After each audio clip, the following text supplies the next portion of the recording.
ஜிஆர்ஐயின் நேற்று இன்று நாளை திண்டுக்கல் காந்தி கிராமிய நிகர்நிலை பல்கலைக்கழகத்தில் 2025 ஜூன் 16, 17, 18 தேதிகளில் தேசிய தர நிர்ணய குழுமம் நாக் கமிட்டி வருகை தந்து ஆய்வு மேற்கொண்டது.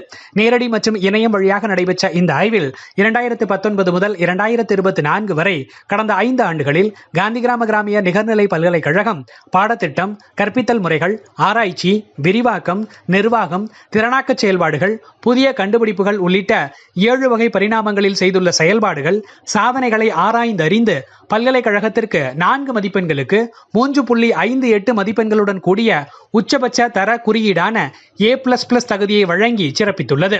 இதுகுறித்து பல்கலைக்கழக மாண்புமை துணைவேந்தர் என் பஞ்சநதம் அவர்கள் கூறுகையில், காந்தி கிராமிய நிகர்நிலை பல்கலைக்கழகம் மத்திய அரசின் நிதி நல்கையுடன் செயல்பட்டு வரும் கல்வி நிறுவனம்.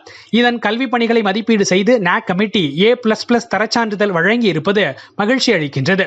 இந்த தர மதிப்பீட்டின் மூலம் பல்கலைக்கழகத்தின் கல்வி சேவை பல்வேறு பரிணாமங்களில் உறுதிப்படுத்தப்பட்டிருக்கின்றது. கிராமப்புற மாணவர்களின் மேம்பாட்டிற்கான கல்வி பணியை ஊக்கத்துடன் ஆற்றுவதற்கும் இது பேருதவியாக இருக்கும் என்றும் நம்புகின்றேன்.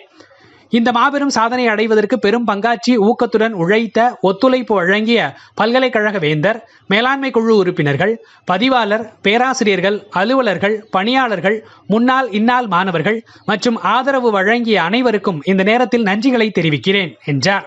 செய்தி ஒருங்கிணைப்பு முதுநிலை பேராசிரியர் ஓ முத்தையா, இயக்குனர், பல்கலைக்கழக கருத்துரு மையம். செய்தி வாசிப்பாளர் மா சதீஷ்குமார், இயற்பியல் துறை. ஒலிக்கலவை பா வெங்கடேஷ், வாழ்நாள் கல்வித்துறை. உங்கள் துறை செயல்பாடுகளும் இதில் இடம்பெற வேண்டுமா? நமது centre for public image building CPIB வாட்ஸ்அப்பில் நிகழ்வுகளை பதிவேற்றம் செய்யவும். நன்றி.